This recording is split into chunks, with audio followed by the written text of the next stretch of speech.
Hello friends, welcome to গল্পের রামধনু। আমি সন্দীপা চলে এসেছি উদাসী রাজকুমারের শেষ পর্ব নিয়ে। গল্প এবং গল্প পাঠ যদি ভালো লাগে তাহলে চ্যানেলটি সাবস্ক্রাইব করে লাইক শেয়ার কমেন্ট করতে ভুলবেন না। তাহলে শুরু করা যাক সুনীল গঙ্গোপাধ্যায়ের উদাসী রাজকুমারের দ্বিতীয় অধ্যায়ের শেষ পর্ব। মল্লপাল এবং তার সঙ্গীরা এসে রাজকুমার তীক্ষ্ণকে ধরে ফেলল রুমকি নদীর তীরে এসে। রাজকুমার প্রচণ্ড জোরে ঘোড়া চালিয়ে এলেও থমকে গেছে নদীর ধারে। এর মধ্যে বৃষ্টি শুরু হয়ে গেছে। বৃষ্টির সময় খেয়া নৌকার মাঝিরা থাকে না। নদীটা এখানে খুব চওড়া, ঘোড়া সমেত এই নদী পার হওয়া সম্ভব নয়। একটা পিপুল গাছের তলায় ঘোড়া থামিয়ে নদীর দিকে এক দৃষ্টিতে চেয়ে দাঁড়িয়ে আছে রাজকুমার তীক্ষ্ণ। মল্লপাল তার পাশে এসে দাঁড়াতেই তীক্ষ্ণ তাকে জিজ্ঞেস করল, এই বৃষ্টি কখন থামবে? মল্লপাল বলল, সমস্ত আকাশে মেঘ একেবারে জমাট বেঁধে আছে, এই বৃষ্টি বেশ কিছুক্ষণ চলবে মনে হয়। রাজকুমার তীক্ষ্ণ অস্থিরভাবে বলল, আমি আর দেরি সহ্য করতে পারছি না, যত তাড়াতাড়ি সম্ভব অহিচ্ছত্রপুরে পৌঁছতে চাই। মল্লপাল হেসে বলল, রাজকুমার, আপনি আমাদের ছেড়ে একা ঘোড়া ছুটিয়ে চলে এলেন, কিন্তু আপনি একা একা যাবেন কি করে? আমাদের রাজধানীতে তো এক রাত্রিরে পৌঁছানো যাবে না, সে যে অনেক দূরের পথ। রাজকুমার তীক্ষ্ণ বলল, যত দূরেই হোক আমি একা যেতে পারবো না কেন? আমি প্রতিশোধ নিতে চলেছি, আমি তোমাদের সাহায্য চাই না। মল্লপাল বলল, কুমার, অহিচ্ছত্রপুরে যেতে গেলে অনেকগুলি রাজ্য পার হতে হবে। তার প্রত্যেকটি রাজ্যেই আপনি দ্বন্দ্বযুদ্ধে জয়ী হয়েছেন, কোনো রাজকুমার কিংবা সেনাপতিকে হারিয়ে দিয়েছেন। ওদের রাগ আছে আপনার ওপর। রাজকুমার তীক্ষ্ণ বলল, কিন্তু আমি তো আর দিগ্বিজয়ী হতে চাই না, আর তো অন্য কারোর সঙ্গে লড়াই করব না আমি।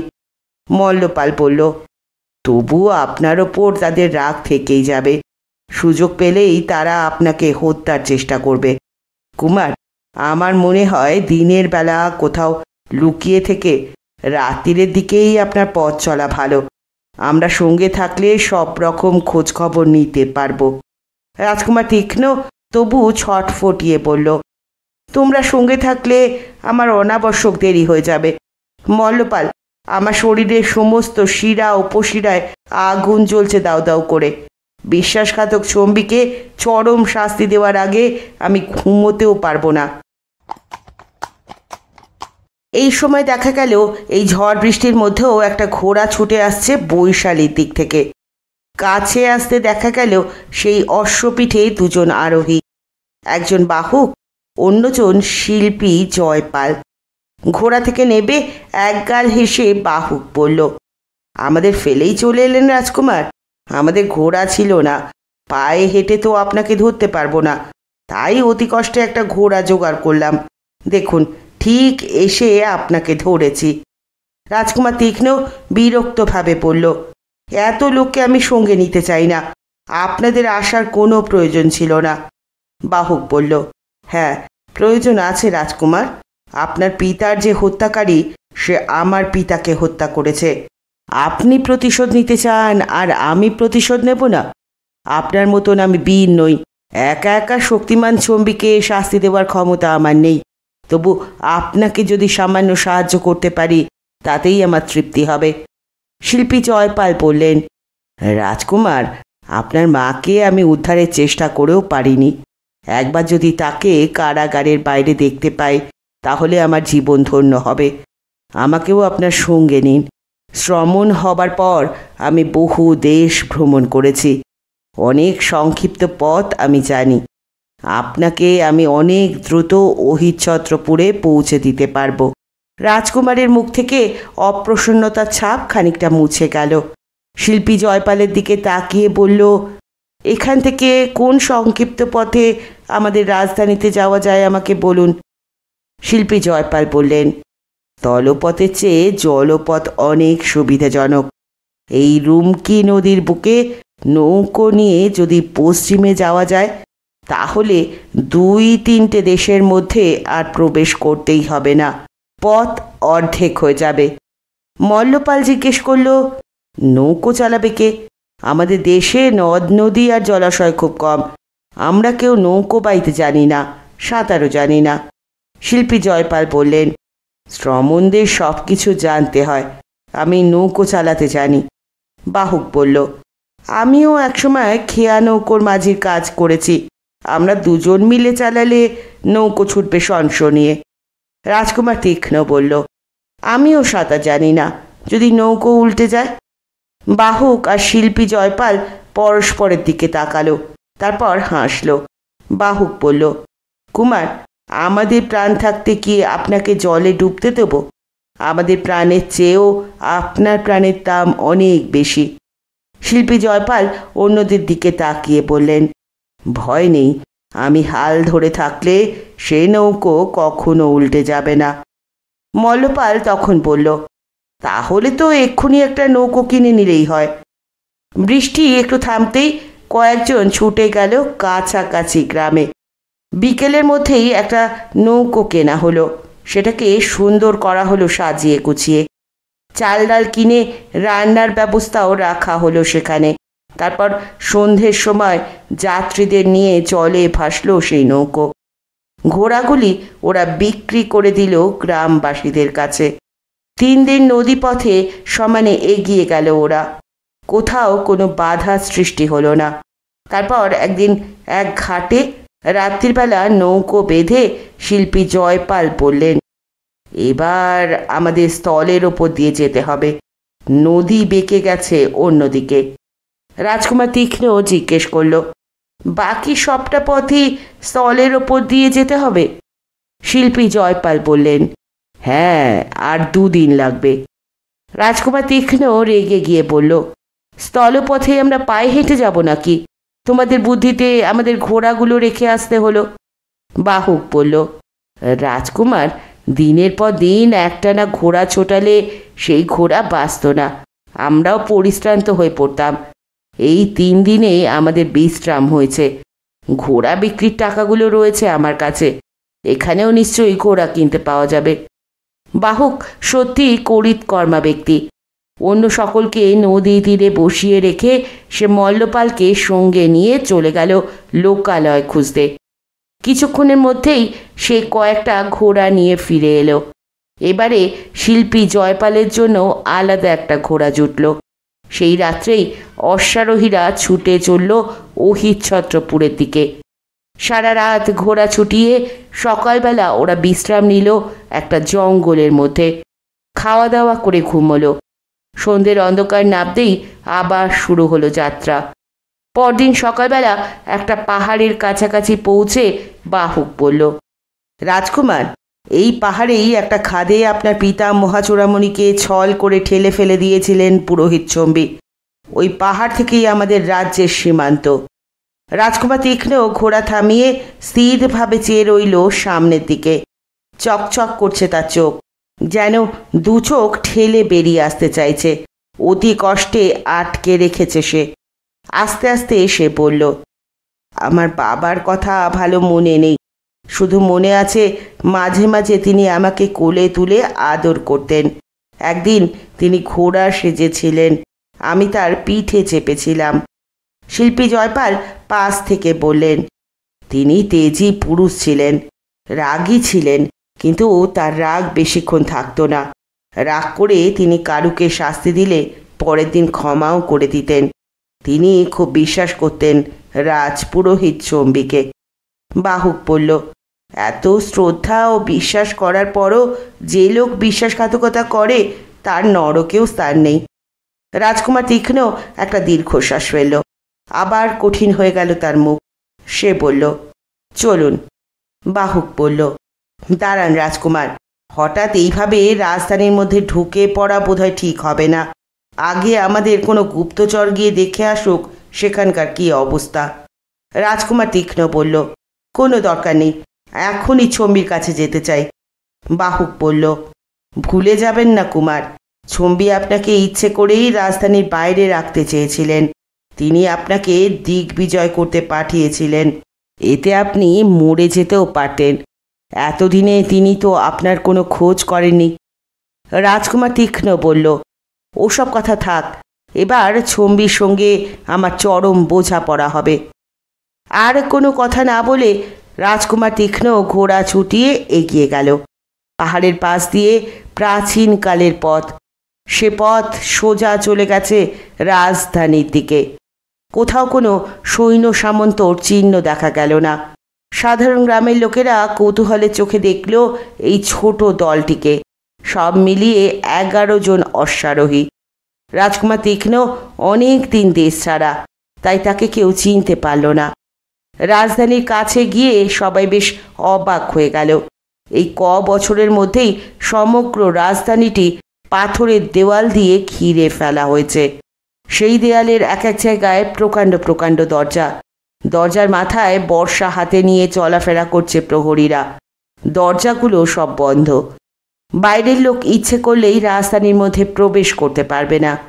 রাজকুমার তীক্ষ্ণ দলটি এসে থমকে দাঁড়ালো প্রধান সিংহদ্বারের সামনে। ওপর থেকে একজন প্রহরী হুঙ্কার দিয়ে জিজ্ঞেস করল, কে তোমরা? দূরে হটে যাও। যদি কোনো পরিচয়পত্র থাকে আগে সেটা দেখাও। শিল্পী জয়পাল বললেন, সর্বনাশ, রাজধানীতে প্রবেশ করার তো কোনো উপায় নেই দেখা যাচ্ছে। একটা মাছিও গলতে পারবে না। রাতের বেলা অন্ধকারের মধ্যে চেষ্টা করা যেতে পারে। বাহুক বলল, আমাদের গোপনেই ঢুকতে হবে। একটা মই বা সিঁড়ি বানিয়ে রাত্রির বেলা উঠব। মল্লপাল বলল, তা কেন? আমাদের রাজকুমার নিজের রাজ্যের রাজধানীতে চোরের মতন লুকিয়ে ঢুকবেন কেন? সেভাবে ঢুকলেও এত সৈনিকদের চোখ এড়াতে পারবো না। তাদের সঙ্গে আমরা এই কয়েকজন মাত্র লড়াই করতেও পারবো না।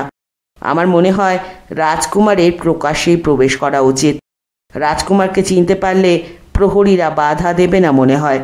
রাজকুমারকে দিনের আলোয় সবার সামনে হত্যা করার হুকুমও দিতে পারবেন না ছম্বি। রাজকুমার তীক্ষ্ণ বলল, আমি প্রকাশ্যে যেতে চাই। মল্লপাল বলল, তাহলে আপনাকে একটু সাজিয়ে দিতে চাই কুমার। এই পোশাকে আপনাকে কেউ চিনবে না। কয়েকদিনের পথশ্রমে রাজকুমারের মুখখানা ক্লান্ত, সর্বাঙ্গ ধূলি ধূসর, মাথা চুলে জট পাকিয়ে গেছে, গালে একটু একটু দাড়ি। মল্লপালের অনুরোধে ময়লা পোশাক ছেড়ে পরিষ্কার পোশাক পরে নিল রাজকুমার তীক্ষ্ণ। মল্লপাল তার মাথায় পরিয়ে দিল মুকুট, বাহুতে স্বর্ণ কঙ্কন। তারপর সে নিজে টঙ্কা বাজাতে বাজাতে এগিয়ে গেল দ্বারের দিকে। চিৎকার করে বলল, শোনো প্রহরীরা, শোনো, আমি মল্লপাল, রাজধানীর কোটাল। আমি কাকে এনেছি তোমরা ভালো করে দেখো। এসেছেন আমাদের যুবরাজ, মহারাজ মহাচূড়ামণির পুত্র রাজকুমার তীক্ষ্ণ। তিনি দিগ্বিজয়ে গিয়েছিলেন। তিনি 50টির বেশি রাজ্য ঘুরে এসেছেন। তার তুল্য বীর আর কেউ নেই। দ্বার খুলে দাও, আজ আমাদের আনন্দের দিন, জয়ধ্বনি দাও। প্রহরীরা নীরব হয়ে রইল, দ্বার খুলল না। বাহক আর শিল্পী জয়পাল একটু দূরে দাঁড়িয়ে অধীরভাবে অপেক্ষা করছে। তারা ভাবছে, সৈন্যরা যদি ওপর থেকে অস্ত্র ছুটতে শুরু করে তাহলে রাজকুমার বাঁচবে কি করে? মল্লপাল আবার চিৎকার করে বলল, প্রহরীরা, শুনতে পাচ্ছ না? রাজকুমার তীক্ষ্ণ দিগ্বিজয় করে ফিরে এসেছেন। রাজপুরোহিত ছম্বিকে এই শুভ সংবাদ জানাও। রাজপুরোহিত এই রাজকুমারকে আমাদের রাজ্যের যুবরাজ হিসেবে ঘোষণা করেছিলেন, তোমাদের মনে নেই? এবার প্রহরীরা তুমুলভাবে হর্ষধ্বনি করে উঠল। খুলে গেল দ্বার। কোষ থেকে তলোয়ারটা মুক্ত করে উঁচু করে ধরে রাজকুমার তীক্ষ্ণ বাহক ও শিল্পী জয়পালের দিকে চেয়ে বলল, আপনারাও আসুন আমার সঙ্গে। প্রহরী ও সৈন্য সামন্তরা রাজকুমার তীক্ষ্ণকে ঘিরে ধরে জয়ধ্বনি দিতে লাগলো। মল্লপাল তাদের বললেন, শোনো শোনো, রাজকুমার অনেক দূরের পথ পার হয়ে এসেছেন। তিনি খুব ক্লান্ত। আজ তিনি রাজপুরীতে বিশ্রাম নেবেন। তোমরা পথ ছেড়ে দাও। ভিড়ের মধ্যে দিয়ে এই ছোট দলটি এগিয়ে চলল রাজপ্রাসাদের দিকে। এখন অপরাহ্ন। এই সময় রাজপুরোহিত ছম্বি প্রতিদিন রাজসভায় বসে রাজকার্য চালান। রাজসভার কাছে এসে রাজকুমার তীক্ষ্ণ অশ্ব থেকে নামল। রাজকুমার উকি মেরে দেখল সেখানে ছম্বি নেই, মন্ত্রী সভাসদরা কেউ নেই, একেবারেই শুনশান। এবার ওরা এসে পৌঁছল রাজপ্রাসাদের সামনের উদ্যানে। বাহুক বলল, ব্যাপারটা তো কিছুই বোঝা যাচ্ছে না। রাজকুমার যে পৌঁছে গেছেন সে সংবাদ নিশ্চয়ই ছম্বির কাছে পৌঁছেছে, কিন্তু রাজকুমারকে সম্বর্ধনা জানাবার জন্য তিনি কোনো দূত পাঠালেন না, নিজেও এলেন না। রাজকুমারকে বন্দি করারও তো কোনো চেষ্টা দেখা যাচ্ছে না। শিল্পী জয়পাল বললেন, এই উদ্যানে বসে আমি মূর্তি বানাতাম। মহারানী তলতা দেবী রোজ দেখতে আসতেন। আমার সেসব মূর্তির কোনো চিহ্নও নেই, সব ভেঙে ফেলেছে। বাগানের একজন মালিকে দেখতে পেয়ে তাকে ডেকে শিল্পী জয়পাল জিজ্ঞেস করলেন, ওহে বৎস, এখানে কোনো দাড়ি প্রহরীকে দেখছি না। রাজপুরোহিত ছম্বি কোথায় বলতে পারো? তিনি কি রাজধানীতে নেই? লোকটি মুখে কোনো উত্তর দিল না, শুধু হাত তুলে রাজপ্রাসাদের দোতলার একটা কোণ দেখিয়ে দিল। রাজকুমার তীক্ষ্ণ বলল, রাজপ্রাসাদের ওই কোণে আমি পুরোহিত ছম্বির সঙ্গে বছরের পর বছর কাটিয়েছি। এবার ওর সঙ্গে আমার শেষ সাক্ষাৎকার। মল্লপাল, তুমি তোমার লোকজনদের নিয়ে চলে যেতে পারো। আমি তোমাদের বিপদে ফেলতে চাই না। কূট কৌশলী ছম্বি সহজে ধরা দেবেন না। শেষ যুদ্ধে কে জয়ী হবে তার ঠিক নেই। তোমরা ফিরে যাও। মল্লপাল বলল, কুমার, বছরের পর বছর আমরা আপনার সঙ্গে থেকেছি। আপনাকেই আমরা যুবরাজ বলে জানি। শেষ মুহূর্তে আপনাকে কিছুতেই পরিত্যাগ করতে পারবো না। অন্যদের কথা জানি না, আমি ফিরে যাব না। অন্যরাও একসঙ্গে বলে উঠল, আমরা কেউ ফিরে যাব না। সবাই একসঙ্গে ঢুকল রাজপ্রাসাদে। একতলাটা একেবারে জনশূন্য। এই রকম তো হয় না। রাজবাড়িতে কত মানুষজন থাকে, সবসময় একেবারে গম গম করে। এখন কেউ নেই। কোনো বিপদের আশঙ্কায় দাস দাসীরা পালিয়ে গেছে। সিঁড়ি দিয়ে সবাই উঠে এলো দোতলায়। শ্বেতপাথরের অলিন্দ দিয়ে কিছুটা এগোতেই দুই পাশের কক্ষগুলি থেকে হুড়মুড় করে বেরিয়ে এলো একদল প্রহরী। অস্ত্র নিয়ে তারা ঝাঁপিয়ে পড়ল এই দলটির ওপর। সঙ্গে সঙ্গে ঝলসে উঠল রাজকুমার তীক্ষ্ণ তলোয়ার। মল্লপাল, বাহুক ও অন্যান্যরাও লড়াইতে লেগে গেল। শিল্পী জয়পালও একজন প্রহরীকে ধরে আছাড় মেরে তার হাতের বর্শাটা কেড়ে নিলেন। তারপর তিনিও মেতে গেলেন যুদ্ধে। বোঝা গেল দেশের সৈন্যবাহিনী রাজকুমার তীক্ষ্ণকে বাধা না দিলেও কিছু অতি বিশ্বাসী প্রহরীকে ছম্বি এখানে গোপনে রেখে দিয়েছিলেন। উদ্দেশ্য ছিল তারা অতর্কিতে তীক্ষ্ণকে হত্যা করবে। কিন্তু রাজকুমার তীক্ষ্ণ যে এর মধ্যে কতখানি দক্ষ হয়েছে সেটা তিনি ধারণা করতে পারেননি। সাধারণ প্রহরীরা তার সামনে দাঁড়াতেই পারছে না। রাজকুমার তীক্ষ্ণ যেন উড়ন্ত যোদ্ধা। সে এমন লাফিয়ে লাফিয়ে ওঠে যে কেউ তার শরীরে অস্ত্রই ছোঁয়াতে পারে না। মল্লপাল, বাহুক এবং অন্যান্যরাও লড়ছে প্রাণপণে। শিল্পী জয়পালের দারুণ পরাক্রম। তার শরীরে সন্ন্যাসীর পোশাক, অথচ তিনি এমনভাবে লড়ছেন এই দেখে বিপক্ষের সৈন্যরা বিস্ময় সামলাতে সামলাতেই হেরে যাচ্ছে।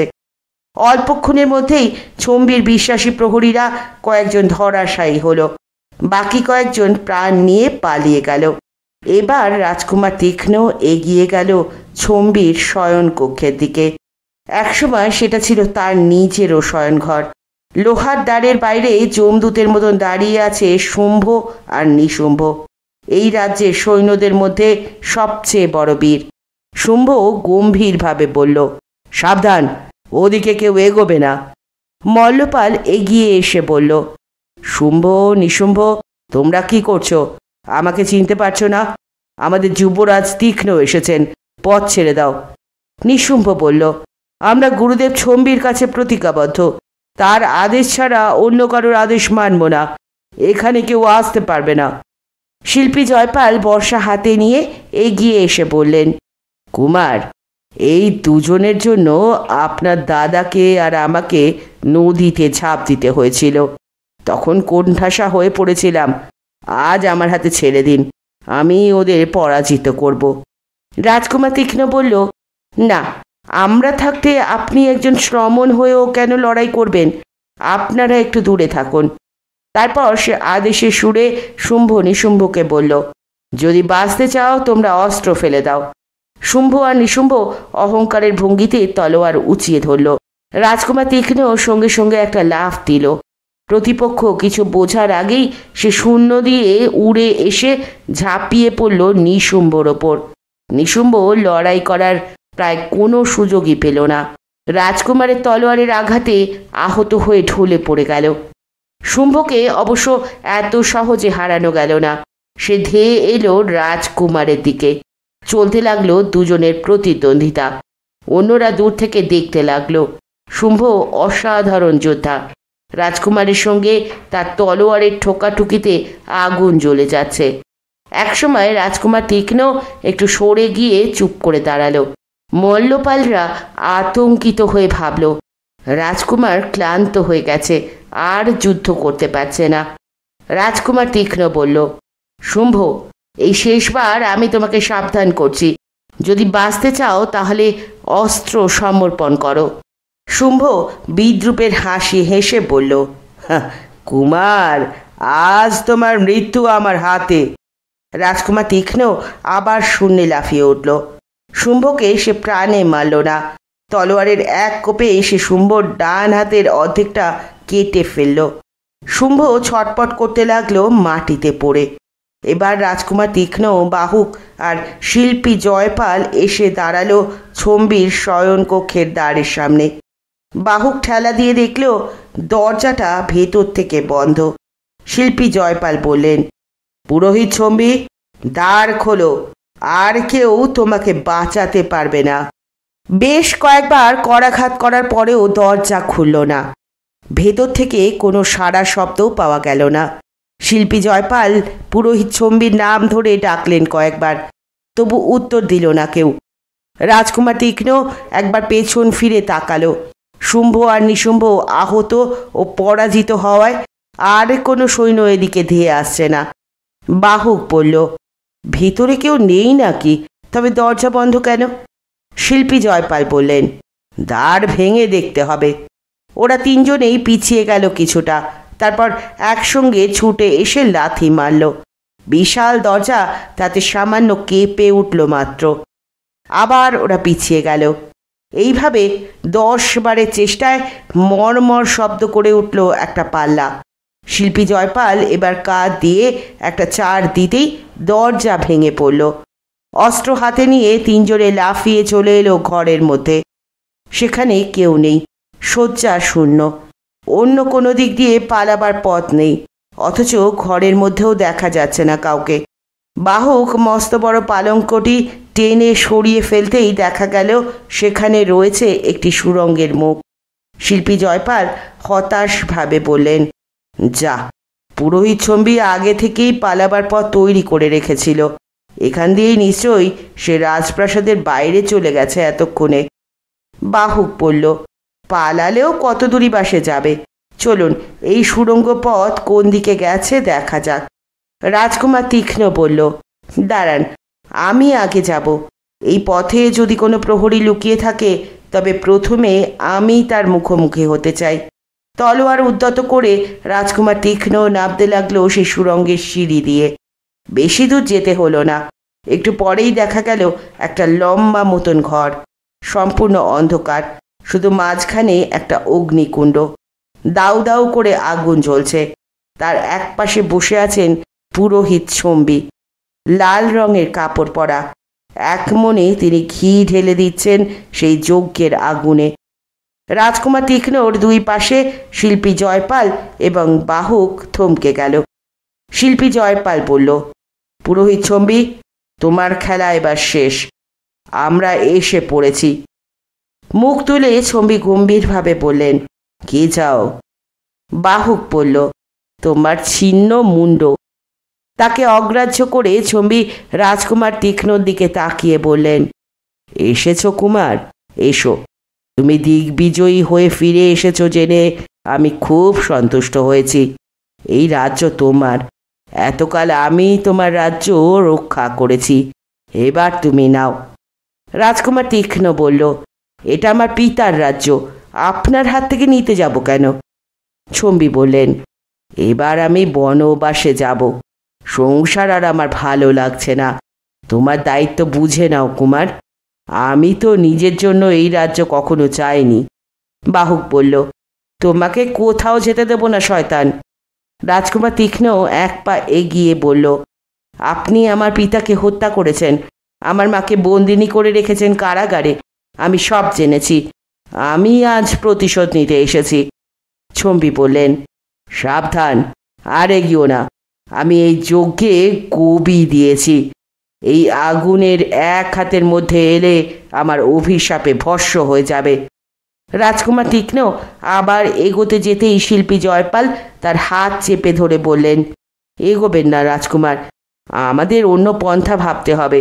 এইসব ব্রাহ্মণের দৈব শক্তি থাকে, আপনাকে ভস্ম করে দিতে পারে। শিল্পী জয়পালের হাত ছাড়িয়ে নিয়ে রাজকুমার তীক্ষ্ণ দাঁতে দাঁত ঘষে বলল, এই ব্রাহ্মণ পাপী, এই ব্রাহ্মণ খুনি। এরও যদি দৈব শক্তি থাকে তবে সেই দৈব শক্তিকে ধিক, আমি গ্রাহ্য করি না। তারপর এক লাফে অগ্নিকুণ্ড পার হয়ে এসে সে ছম্বি চুলের মুঠি চেপে ধরল এক হাতে, তারপর অন্য হাতে উঁচিয়ে ধরল তলোয়ার। কিন্তু এক কোপে সে ছম্বির মুন্ডু কাটতে পারল না, তার হাত কাঁপছে। হঠাৎ তার মনে পড়ে গেল এই পুরোহিত ছম্বির সঙ্গে সে বছরের পর বছর কাটিয়েছে। কখনো ছম্বি তার সঙ্গে খারাপ ব্যবহার করেননি, বরং স্নেহ করেছেন খুব। বিচিত্র মানুষ এই ছম্বি। তীক্ষ্ণর বাবাকে মেরেছেন, মাকে কঠিন শাস্তি দিয়েছেন, তবু তীক্ষ্ণকে তিনি পরম যত্নে রেখেছেন। বাহক চিৎকার করে জিজ্ঞেস করল, দেরি করছেন কেন কুমার? শত্রু শেষ রাখবেন না। রাজকুমার তীক্ষ্ণ কোনো উত্তর দিল না। তখন বাহুকও আগুনের বেড়া পার হয়ে এসে বলল, আপনি না পারেন আমাকে ছেড়ে দিন। এই পাপী আমার বাবার মুন্ডু কেটে ফেলেছিল, আমি নিজের চোখে দেখেছি। আজ এর ছিন্ন মুন্ডু দেখে আমার হৃদয় জুড়বে। যেই বাহক ছম্বিকে মারবার জন্য অস্ত্র তুলল, মুহূর্তে শিল্পী জয়পাল হেঁকে বললেন, দাঁড়াও বাহুক, দাঁড়াও। এখনই ওই পাপীকে মেরো না, ওকে বন্দি করে নিয়ে চলো। মহারানী তলতা দেবী কারাগারে কি অবস্থায় আছেন আমরা জানি না। চলো আগে তার খোঁজ করি, মহারানী ওকে শাস্তি দেবেন। লোহার শিকল দিয়ে ছম্বির হাত পা বেঁধে টানতে টানতে নিয়ে আসা হলো রাজপথ দিয়ে। প্রজারা হাঁ করে তাকিয়ে রইল। তারা যেন ধরেই নিয়েছিল ছম্বির অশুভ শাসন থেকে তারা আর কোনো দিন মুক্তি পাবে না। ছম্বিকে কেউ পছন্দ করত না, কিন্তু তার কোনো কথাতেও প্রতিবাদ করতে সাহস পেত না কেউ। কালাঘর দুর্গের দ্বার খোলা, সমস্ত প্রহরী সার বেঁধে দাঁড়িয়ে আছে। সবাই একসঙ্গে চেঁচিয়ে উঠল, জয় রাজকুমার তীক্ষ্ণর জয়, জয় রাজকুমার তীক্ষ্ণর জয়। রাজকুমার তীক্ষ্ণ সেদিকে একেবারেই মনোযোগ দিল না। শিল্পী জয়পালকে অনুসরণ করে সে লাফিয়ে লাফিয়ে সিঁড়ি দিয়ে উঠতে লাগলো। একটার পর একটা দ্বার খুলতে খুলতে ওরা এসে পৌঁছল একেবারে কোণের সেই ঘরে। অন্ধকারের মধ্যে দেওয়ালের পাশে বসে আছেন তলতা দেবী। দ্বারের কাছে দাঁড়িয়ে রাজকুমার তীক্ষ্ণ কাঁপা গলায় ডেকে উঠল, মা। তলতা দেবী তখনই মুখ ফিরিয়ে বললেন, কে? তারপর তিনি উঠে দাঁড়িয়ে আস্তে আস্তে এগিয়ে এলেন। তার মাথার অনেক চুল সাদা হয়ে গেছে, তবু আগেকার সেই তেজস্বিনী রূপ নষ্ট হয়নি। এতকাল অন্ধকারে থেকেও তার চোখে জ্যোতি তীক্ষ্ণ। কাছে এসে বললেন, কে আমাকে মা বলে ডাকলো? কতকাল ওই ডাক শুনিনি। শিল্পী জয়পাল আবেগের সঙ্গে বলল, মহারানী, মহারানী, আপনার পুত্র তীক্ষ্ণ এসেছে। তলতা দেবী অমনি তীক্ষ্ণকে বক্ষে জড়িয়ে ধরে বললেন, তীক্ষ্ণ, আমার সেই তীক্ষ্ণ, এতকাল তুই কোথায় ছিলি? আর একবার ডাক, আর একবার মা বল। তীক্ষ্ণ এবার একটু লজ্জা পেয়ে গেল। সে তো বহু বছর মা শব্দটা উচ্চারণ করেনি। সেই বাচ্চা বয়সের পর মাকে সে আর দেখেনি। শুধু স্বপ্নে মাঝে মাঝে একটা মুখ ভেসে উঠত। সে খুব আস্তে বলল, মা, আমি এসেছি, আর তোমার কোনো দুঃখ থাকবে না। এই সময় বাহক পুরোহিত চম্বিকে এনে ছুঁড়ে ফেলে দিল মহারানী তলতা দেবীর পায়ের কাছে। তলতা দেবী চমকে একটুখানি সরে গেলেন। পুরোহিত চম্বি কাতরভাবে বললেন, মহারানী, আমি আপনার কাছে প্রাণ ভিক্ষা চাইছি না, শুধু একটা দয়া ভিক্ষা করছি। আমাকে যা শাস্তি দেওয়ার আপনিই দিন। এই লোকগুলোকে ছুঁতে দেবেন না আমার শরীর, আমার মৃতদেহ যেন এরা না ছোঁয়। তলতা দেবী বললেন, রাজপুরোহিত, একদিন আপনি সগর্বে বলে গিয়েছিলেন এই রাজ্যে আর কোনো মহারানী নেই। আজ আপনি আবার নিজের মুখেই আমাকে মহারানী বলে ডাকলেন। বাহক বলল, এবারেকে শেষ করে দিই। তলতা দেবী চম্বির মুখের দিকে কয়েক পলক তাকিয়ে রইলেন, তারপর বললেন, মনে আছে সেদিনের কথা? আমাকে এই কারাগারে বন্দি করে বলেছিলেন আর কোনো দিন আমি দিনের আলো দেখতে পাবো না। আমি বলেছিলাম, যদি বেঁচে থাকি তবে একদিন ঠিকই দেখব কেউ আপনাকে পদাঘাতে সিংহাসন থেকে ফেলে দেবে। সেই দিনটা দেখার জন্য আমি এতদিন বেঁচেছিলাম। আপনার পদাঘাতটা পাওনা আছে। তিনি তার বাঁ পা দিয়ে চম্বির মুখে একবার আঘাত করলেন, তারপর বাহককে আদেশ দিলেন, ওর শিকল খুলে দাও। কেউ ওর গায়ে আর হাত দেবে না, ওকে মারবে না, ওকে বাঁচিয়ে রাখো। যে কারাগারে আমি ছিলাম সেইখানে এখন থেকে চম্বি থাকবেন, এই অন্ধকারে, নির্মম নিঃসঙ্গতায়। মাঝে মাঝে আমি এসে ওকে দেখে যাব। এই হবে ওর শাস্তি, এই হবে আমার প্রতিশোধ। এরপর সারা রাজ্যে আনন্দ কোলাহল পড়ে গেল বটে, তবু সমস্যা মিটল না। 3 দিন ধরে বিরাট উৎসব হলো। প্রজারা জয়ধ্বনি দিতে লাগলেন মহারানী আর রাজকুমারের নামে, কিন্তু এই দুজনকে আর দেখতে পাওয়া গেল না। রাজপ্রাসাদে সব দাসদাসীরা ফিরে এসেছে, অথচ তাদের আদেশ দেওয়ার কেউ নেই। মাতা আর পুত্র একটি কক্ষে বসে থাকে প্রহরের পর প্রহর। আড়াল থেকে কোনো কোনো দাসদাসী মহারানীকে কাঁদতে দেখেছে। মহারানী তলতা দেবী চেয়েছিলেন চম্বিকে বন্দি করার পরের দিনই রাজকুমার তীক্ষ্ণর অভিষেকের কথা ঘোষণা করে দেবেন। রাজা হয়ে তীক্ষ্ণ বসবে সিংহাসনে। এই রাজ্যের সিংহাসনের সেই তো উত্তরাধিকারী। তার অভিষেকের উৎসবে আমন্ত্রণ করা হবে প্রতিবেশী সব রাজ্যের রাজাদের। কিন্তু রাজকুমার তীক্ষ্ণ কিছুতেই রাজা হতে রাজি নয়। সে বারবার বলছে, মা, তুমি সিংহাসনে বসো, এই সিংহাসন তোমারই জন্য এতকাল খালি পড়েছিল। মহারানী তলতা দেবী সেই কথা শুনে প্রবলভাবে মাথা নাড়েন। তিনি তার স্বামীর সামনে প্রতিজ্ঞা করেছিলেন কোনোদিন তিনি সিংহাসনে বসবেন না। মা আর ছেলের এই নিয়ে তর্ক চলছে অনবরত। তীক্ষ্ণ বলছে সে ফিরে এসেছে মাকে কারাগার থেকে মুক্ত করতে আর পিতার হত্যার প্রতিশোধ নিতে। সিংহাসনের কথা সে একবারও ভাবেনি। মহারানী ব্যাকুলভাবে জিজ্ঞেস করলেন, তুই কেন সিংহাসনে বসবি না তীক্ষ্ণ? বল বল বল। রাজকুমার তীক্ষ্ণ উত্তর দিল, মা, আমি আর এক রাজকুমারকে দেখেছি। তিনিও সিংহাসনের মায়া ত্যাগ করে নিজের রাজ্য ছেড়ে চলে এসেছেন। কি অপূর্ব সুন্দর হাসি তার মুখে। কোনো রাজা ওরকম হাসতে পারে না। তিনি কোন রাজ্যের রাজকুমার? কপিলাবস্তুর রাজা শুদ্ধোধনের পুত্র তিনি। সবাই তাকে এখন গৌতম বুদ্ধ বলে জানে। কেন সিংহাসনের অধিকার ছেড়ে এলেন তিনি?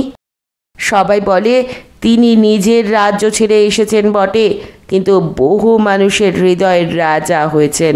তিনি কিছুই চান না, তবু সমস্ত মানুষ তার কাছে যেতে চায়। আমিও তার কাছে আশ্রয় নিতে চাই। তবে চল কুমার, আমিও তোর সঙ্গে যাই। তোকে ছেড়ে আমি কি করে থাকব? এই রাজ্যের মন্ত্রী, সেনাপতি ও পাত্র মিত্ররা এই কথা শুনে হাহাকার করে ওঠে। মহারানী যদি চলে যান, রাজকুমার তীক্ষ্ণও যদি চলে যান, তাহলে কি সিংহাসন শূন্য পড়ে থাকবে? রাজ্য চালাবে কে? মহারানী তলতা দেবী বাহক আর শিল্পী জয়পালকে ধরলেন রাজকুমার তীক্ষ্ণকে বুঝিয়ে সুঝিয়ে রাজি করাবার জন্য। কিন্তু রাজকুমার কারো কথা শুনতে রাজি নয়। এরকম অনিশ্চিত অবস্থার মধ্যে কাটতে লাগলো দিনের পর দিন। তারপর হঠাৎ বেজে উঠল যুদ্ধের দামামা। অহিচ্ছত্রপুরের সিংহাসন শূন্য, রাজ্য শাসন করার দিকে কারো মন নেই। এই সংবাদ রটে গেছে চতুর্দিকে। সেই সুযোগ নিয়ে এক বিদেশি রাজা বিরাট সৈন্যবাহিনী নিয়ে এই রাজ্য আক্রমণ করেছে। আবার সাজ সাজ রব পড়ে গেল। যে কোনো উপায়ে অহিচ্ছত্রপুর রক্ষা করতেই হবে। কিন্তু সেনাবাহিনীর নেতৃত্ব দেবে কে? আর কে? অবশ্যই রাজকুমার তীক্ষ্ণ। মহাবীর এই রাজকুমার, তার নাম শুনলেই শত্রুরা কাঁপবে। কিন্তু রাজকুমার তীক্ষ্ণ তাতেও রাজি নয়। সে আর যুদ্ধ করতে চায় না। যুদ্ধ মানেই তো নরহত্যা। সে আর কিছুতেই রক্ত দর্শন করবে না, ঠিক করেছে। মহারানী তলতা দেবী এবার কেঁদে পড়লেন। নিজেও আর কোনোদিন অস্ত্র ধরবেন না বলে প্রতিজ্ঞা করেছেন। তাহলে কি হবে? তিনি কাঁদতে কাঁদতে বললেন, আমার এত বড় বীর পুত্র থাকতেও এই রাজ্য পরাধীন হবে? তাহলে আমি আত্মঘাতী হব। পরাধীন দেশে আমি এক মুহূর্ত বাঁচতে চাই না। শেষ পর্যন্ত সকলের অনুরোধে অস্ত্র হাতে নিতেই হলো রাজকুমার তীক্ষ্ণকে। প্রজারা উল্লাসে জয়ধ্বনি করে উঠল। সৈন্যরাও দারুণ উৎসাহী হয়ে উঠল। সাদা ঘোড়ায় চড়ে সকলের আগে আগে চলল রাজকুমার তীক্ষ্ণ। তার দুপাশে বাহক আর শিল্পী জয়পাল। একসময় বাহক অবাক হয়ে জিজ্ঞেস করল, এ কি কুমার, আপনার চোখে জল কেন? রাজকুমার তীক্ষ্ণ ধরা গলায় বলল, আমার ভালো লাগছে না, আমার ভালো লাগছে না। মানুষ কেন মানুষকে মারবে? এক রাজা কেন অন্য রাজ্য দখল করার লোভ করবে? যুদ্ধ ছাড়া কি মানুষ সুখে শান্তিতে থাকতে পারে না? শিল্পী জয়পাল বললেন, কুমার, আপনি ঠিকই বলেছেন। যুদ্ধ অতি নিন্দনীয়, কিন্তু সবাই যে তা বোঝে না। শত্রু আক্রমণ করলে প্রতিরোধ করতেই হয়, না হলে পরাধীন হয়ে থাকতে হয়। পরাধীন জাতির মেরুদণ্ড নষ্ট হয়ে যায়। পরাধীনতা নরকবাসের তুল্য। স্বাধীনতা রক্ষার জন্য যুদ্ধ করতেই হয়। অস্ত্র মুছে অস্ত্র তুলে চোয়াল কঠিন করে রাজকুমার তীক্ষ্ণ ঝাঁপিয়ে পড়ল রণে। তার শৌর্যর সামনে বিপক্ষের যোদ্ধারা কেউ দাঁড়াতেই পারল না। সকলে ভয় পালাতে লাগলো। অন্যদিকে সৈন্যবাহিনী ভেদ করে এগোতে লাগলো রাজকুমার তীক্ষ্ণ। হঠাৎ বাহক দারুণ বিস্ময়ে চেঁচিয়ে উঠল, রাজকুমার, দেখুন দেখুন! রাজকুমার তীক্ষ্ণ অশ্বের রাশ টেনে বলল, কি হয়েছে? বাহক বলল, সামনে তাকিয়ে দেখুন। একটু দূরেই একটি কালো ঘোড়ার পিঠে বসে আছেন শত্রুপক্ষের রাজা। তিনি যেন যুদ্ধ ভুলে প্রচণ্ড অবাক হয়ে তাকিয়ে আছেন রাজকুমারের দিকে। রাজকুমার বলল, মাথায় মুকুট, ইনি তাহলে রাজা? একে জয় করতে পারলেই যুদ্ধ থেমে যাবে। রাজকুমার তীক্ষ্ণ আবার আক্রমণে উদ্যত হতেই বাহক তার হাত টেনে ধরে বলল, কুমার, ভালো করে দেখুন, কিছু বুঝতে পারছেন না? রাজকুমার তীক্ষ্ণ সামনে তাকিয়ে বলল, শত্রুপক্ষের রাজাকে চেনা চেনা লাগছে যেন।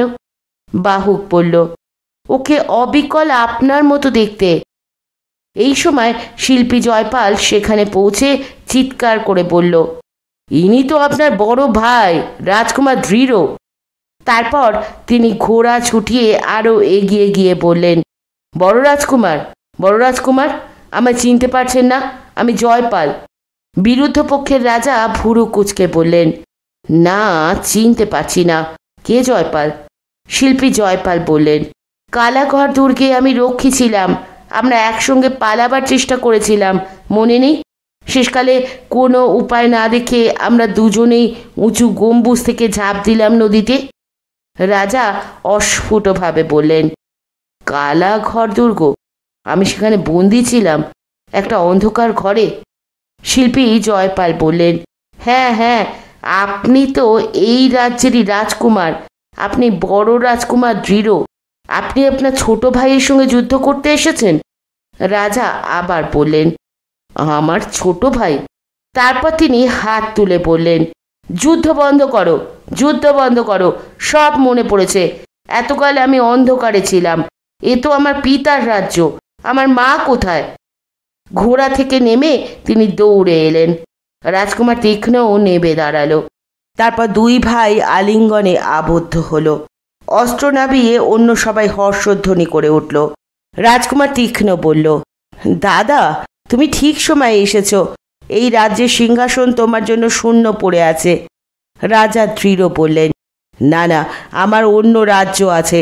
আমি মায়ের সঙ্গে দেখা করে ফিরে যাব। এই রাজ্য তোর থাকবে। রাজকুমার তীক্ষ্ণ তার তলোয়ারটা বড় ভাইয়ের পায়ের কাছে নামিয়ে রেখে বলল, আমি আর কোনো দিন রাজা হব না। আমি আর কোনো দিন অস্ত্র ধরব না। এই আমার শেষ শপথ। এরপর দুই ভাই চলল রাজপ্রাসাদের দিকে। বাহক রাজকুমার তীক্ষ্ণকে বলল, কুমার, এবার তো সব কিছুই আনন্দময় হয়ে গেল। আপনি নিজের বড় ভাইকে ফিরে পেলেন। এখন এই সিংহাসনে আপনি না বসলেও আপনার মা দুঃখ পাবেন না।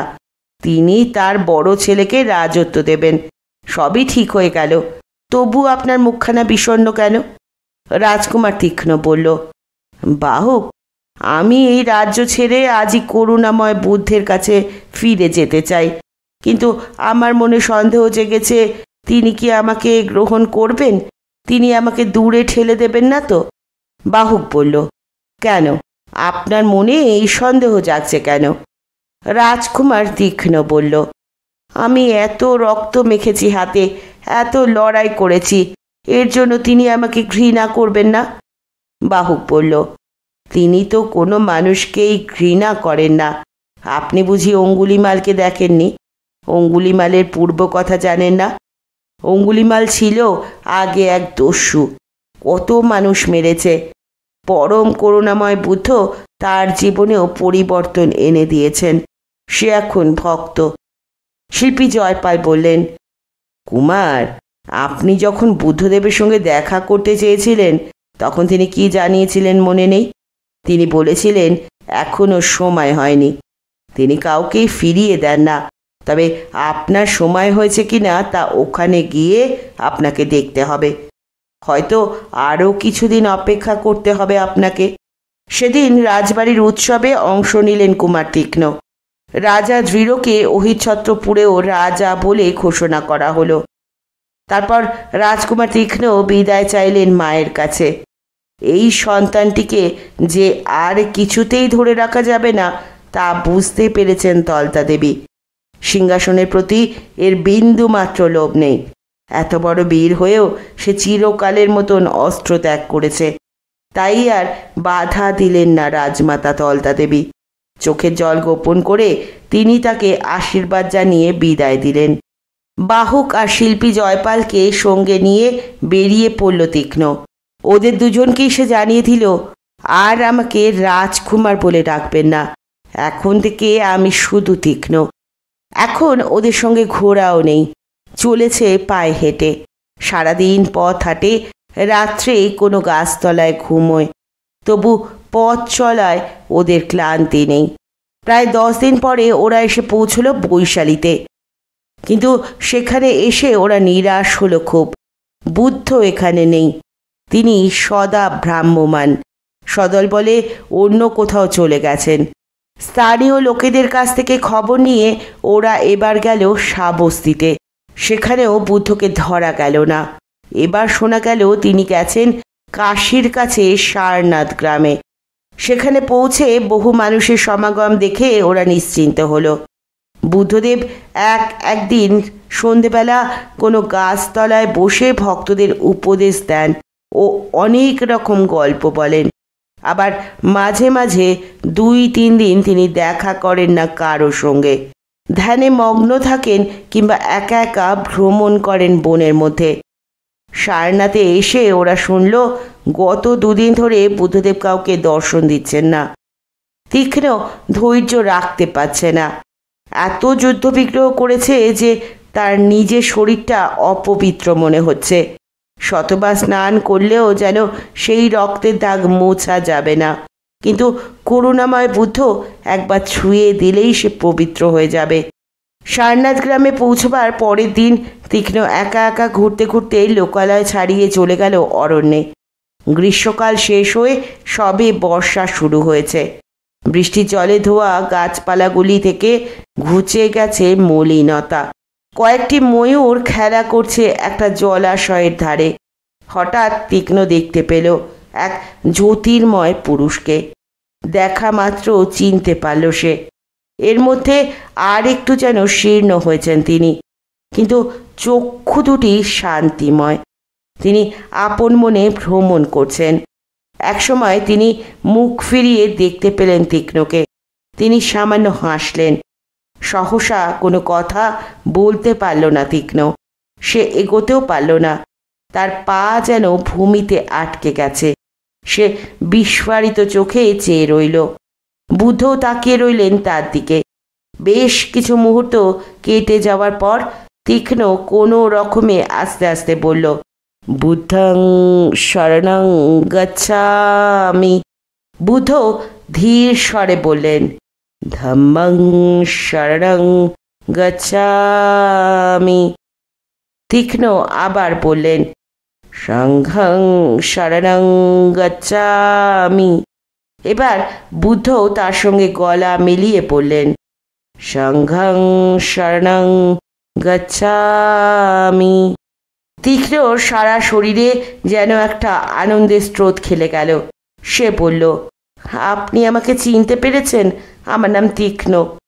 বুদ্ধ বললেন, আমি তোমাকে চিনেছি। তুমি তীক্ষ্ণ নও। এখন থেকে তুমি উদাত্ত। তোমার নতুন জন্ম হয়েছে। এই জন্মের নাম উদাত্ত। কাছে এসে তিনি তাকে ছুঁয়ে দিতেই তার চক্ষু দিয়ে ঝরঝর করে জল পড়তে লাগলো। আগে যে তীক্ষ্ণ ছিল, এখন সে উদাত্ত। তার চোখে যে অশ্রু, তা শুধু আনন্দের। এমন আনন্দের স্বাদ সে আগে কখনো পায়নি। শুনছিলেন সুনীল গঙ্গোপাধ্যায়ের লেখা উদাসী রাজকুমার। কেমন লাগলো এই বিশাল উপন্যাসটি? শোনার আগ্রহে থাকব। পরের দিন এসে হাজির হব নতুন কোনো গল্প নিয়ে। ততক্ষণ পর্যন্ত সকলে ভালো থাকবেন, সুস্থ থাকবেন, পাশে থাকবেন। নমস্কার।